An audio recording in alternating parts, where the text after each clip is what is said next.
Shalom अलैकुम, अस्सलाम अलैकुम। अल-हक, खुदा का नाम है हक, यानी सच्चाई, द ट्रूथ। बात हो रही है हक की यहाँ पर, और न हक की बातों को हम आपके सामने से अलग कर रहे हैं, दूर कर रहे हैं। जैसा कि हमने पिछले एपिसोड्स में बताया, किताब मुक़द्दस और कुरान मजीद में एक कुछ यकसा बातें हमें नज़र आती हैं, और एक और बात और एक मौजू है जिसके ऊपर हम कुछ बात करने जा रहे हैं।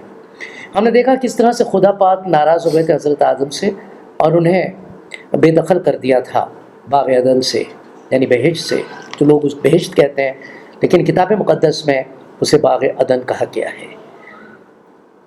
बाहर आने के बाद जब हज़रत आदम बाहर आते हैं तो क्या खुदा हज़रत आदम को माफ़ कर देते हैं या नहीं करते हैं? इसके ऊपर कुरान मजीद जो है वो क्या फरमाती है? जनाब, मैं चाहूँगा कि आप कुरान की कोई ऐसी आयत सामने रखें जिससे हमें ये पता चलेगा कि कुरान क्या फरमाती है। जी, मैं आपके सामने जी कुरान की आयत रखता हूँ, सूरतुल बकरा जी, और उसकी 37 आयत। जी यहाँ कुरान शरीफ में इस तरह दर्ज किया गया है, फिर आदम ने अपने परवरदिगार से कुछ कुछ कलमात सीखे। जी, फिर आदम ने अपने परवरदिगार से कुछ कलमात सीखे जी और मुआफ़ी मांगी, जी, तो उसने उनका कसूर माफ़ कर दिया। बेशक वो माफ़ करने वाला और साहिब रहीम है। जी हाँ। अब यहाँ एक सवाल पैदा होता है, माफ़ी का जहाँ तक सवाल है वो तो ठीक है, जी कलमात क्या सीखे? जी हाँ। उनका तबसरा या तफसील या कुछ भी कुरान में नहीं है। जी जी भाई सब कुछ तो खुदा सिखाने वाला है, वो एक सिखा दे, 2 सिखा दे, 10 सिखा दे, यानी हम पैदा होते हैं जो बोलना चालना सब कुछ सीखते हैं वो खुदा की तरफ से होता है। खुदा हमें सिखाता रहता, जैसे जैसे ज़रूरत पड़ती बच्चा बड़ा होता खुदा सिखाता रहता। जी जी।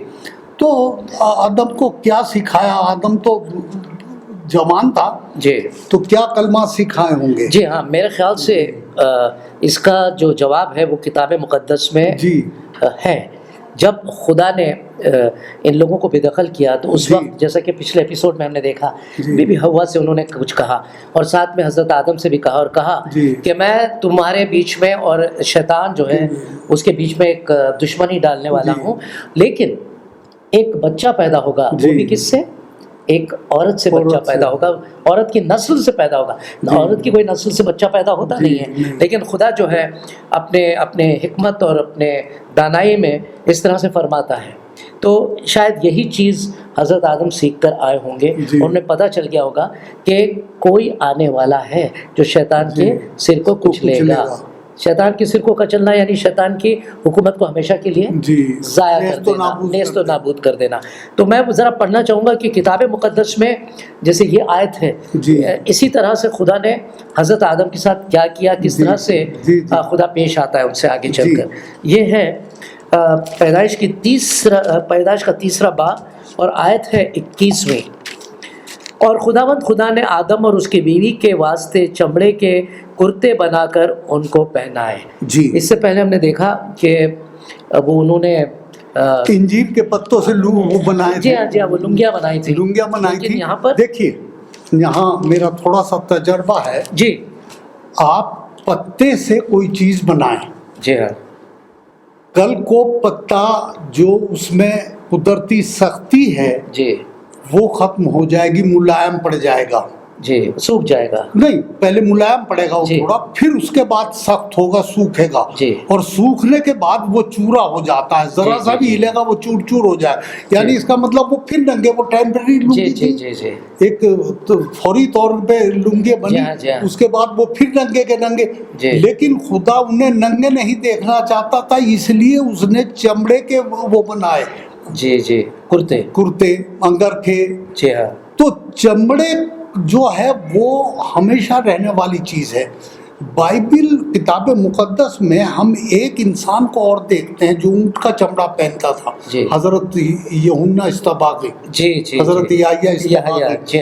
वो भी चमड़े का इसलिए कि एक तो ये कुदरती चीज मुलायम होता है, सख्ती नहीं होती, दूसरे चलता बहुत है, जल्दी से इसके फटने या खराब होने का खतरा नहीं होता। जूते भी चमड़े के ही इसलिए बनाए जाते हैं। चमड़े इसलिए बनाए जाते हैं, कई आजकल तो जैकेटें और सब कुछ चल रहा है चमड़े का। तो ये सब चीजें हैं खुदा की नज़र में थी, इसलिए उसने उनके लिए चमड़े के कुर्ते बनाए। तो ये देखिए ना, यहाँ पर हमें पता चलता है कि किस तरह से किताब मुक़द्दस और कुरान मजीद जो है कुछ ख़ास बातें हमारे सामने लेकर आती है, और इसीलिए हमारे ये कह देना या तय कर लेना अपनी तरफ से कि किताब मुक़द्दस खुदा की किताब नहीं है, उसे ख़ारिज कर दिया गया है, वो बदल दी गई है, ये एक गलत बात होगी। जी हाँ, उसमें मुख्तलिफ़ तरह से लिखी हुई बातें हैं, जी हाँ, लेकिन वक्त के साथ हम देखते हैं कि कुरान में जो बातें आई हैं, शायद ऐसा होगा कि कुरान में जो बातें लिखी गई हैं वो यहाँ से ही ली गई हैं, और ऐसा ही नज़र आता है कि किताब मुक़द्दस से ली गई हैं और लिखने वालों ने अपने अंदाज़ में लिखा है।